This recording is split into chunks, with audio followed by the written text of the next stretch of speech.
Salut tout le monde, ici Jimmy pour la Révolution Bitcoin numéro 13 avec Mike. Mike, ça va bien? Yes sir, Jimmy. C'est le fun que tu prennes le relais, que tu fais l'introduction pour une fois, ça fait changement. Donc, c'est ça, on se lance, on a un autre épisode avec trois, quatre nouvelles qu'on va partager avec vous. Je vais juste le mettre à mon écran et voilà. Je vais commencer avec le premier, ça va?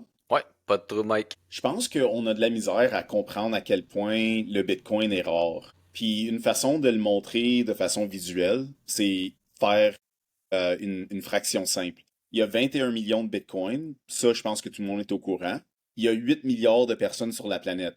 Mais ça a une implication quand même profonde. Combien de personnes par bitcoin? Je vous laisse 4 secondes. Je l'ai déjà fait. Ça fait 386 personnes par bitcoin sur la planète. Donc, si ça démontre pas sa rareté, tu peux pas vraiment dire la même chose pour un autre actif. Parce que fondamentalement, comme tu sais, Jimmy, on peut créer tous les autres actifs au monde. Souvent, les gens ils vont dire, ah, tu peux pas inventer plus de terrain, comme de real estate.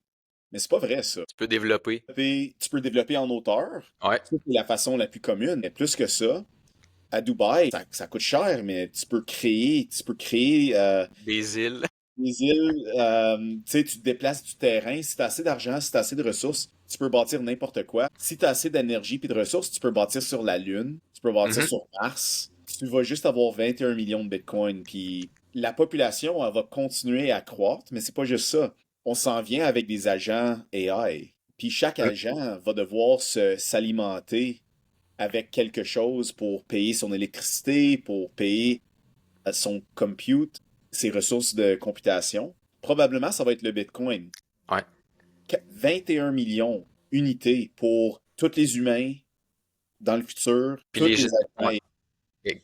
Ils Fait, disent tout Bitcoin, ils disent tout ouais, Bitcoin. fait qu'eux autres, les AI, sont très, très, très intelligents, puis ils savent déjà que c'est la monnaie qu'ils vont vouloir accepter pour leur travail. Et puis c'est naturel, c'est numérique à la base. On parle d'une entité qui est numérique. Ouais. Comprend, tu dis, ça comprend l'argent numérique. Bref, tout ça pour dire, ça c'est vraiment intéressant comme fait. Donc, oubliez pas que le Bitcoin est très très rare à cause de ça. Ouais. Je vais la prendre celle-là, Mike. Fait qu'ici, on voit un petit graphique. Le S&P 500 en blanc, puis la ligne orange, c'est le Bitcoin. Ça, c'est la volatilité du Bitcoin et du S&P 500 cette semaine. Il était pas mal égal. Souvent, on ils disent, ah ben le Bitcoin, c'est volatile, c'est dangereux, ça swing de tous les bords. Mais cette semaine, la bourse était pareille. Puis le monde continue pareil à investir à la bourse. Fait que tu sais, la volatilité, ce n'est pas une raison de pas investir dans le Bitcoin. Au contraire, la vitalité, c'est la volatilité. Où que la tension est, la monnaie s'en va là, l'argent flot à la même place. Fait que c'est vraiment une semaine de montagne russe qu'on a eu. Mais on va vous montrer dans l'autre graphique par après, Mike va vous en parler. C'est que Coin overall, dans une période de 6 mois, il est encore à plus 30%. Les autres qui sont à moins 20%, moins 16%, moins 8%, puis ça, c'est les gros index, les plus grosses compagnies aux États-Unis. Le Bitcoin, oui, il a descendu de son top, mais le overall gain, le gain, est encore à 30%. Il y a, C'est énorme. il y a de quoi de très fascinant qui est en train d'arriver, surtout avec les tarifs. C'est comme une démonstration que la nature du Bitcoin est en train de changer dans les marchés financiers. Puis ce que je veux dire par ça, c'est historiquement, le Bitcoin était vu et a agi comme un actif haut risque. OK? Ouais. Ça veut dire quand il y a des mouvements dans le marché, le Bitcoin bougeait en premier, puis beaucoup plus rapidement, haut et en bas.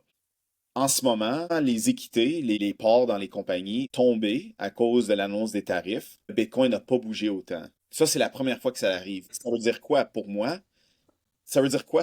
Pour moi, ça veut dire que le Bitcoin est en train de prendre sa place comme l'actif hors risque. En anglais, on dit risk off. Hors risque, c'est comme tu peux pas mettre des Ouais. tarifs sur le Bitcoin. Ouais. C'est une valeur refuge. Tu peux pas taxer le Bitcoin de façon inhérente. Tu peux pas l'imposer. Tu peux pas le bloquer dans aucun pays.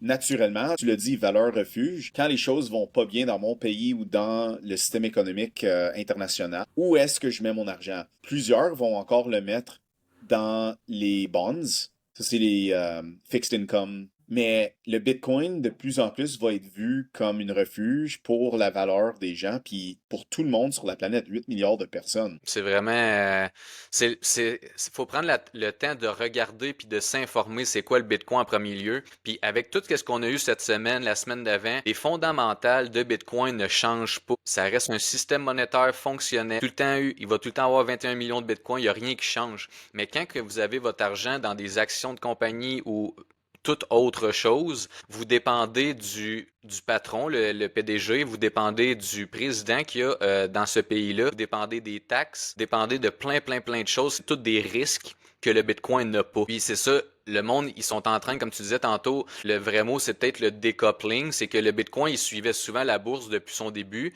mais là, on est en train de voir qu'il il réagit moins fort qu'avant. Justement, il est à la hausse des fois quand le stock sont en train de tomber parce que c'est une valeur refuge, c'est la nouvelle or digitale. Tout le monde sur la planète peut l'acheter, fait que ça devient vraiment une arme pour les individus pour se protéger de leur dollar, peu importe leur dollar ou leur nationalité. Tu l'as tellement bien dit, je peux rien ajouter à ça.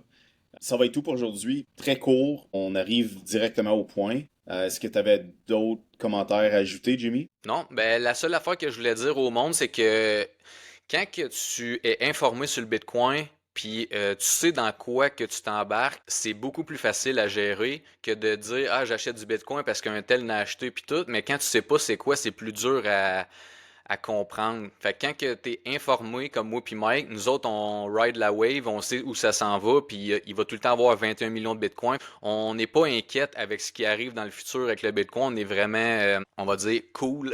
On se tient informé, mais il n'y a rien qui change à d'un fondement du Bitcoin. Tout le reste, la bourse, puis tous les investissements, ça peut soigner beaucoup. On est réfugié dans le Bitcoin. On est réfugié dans le Bitcoin.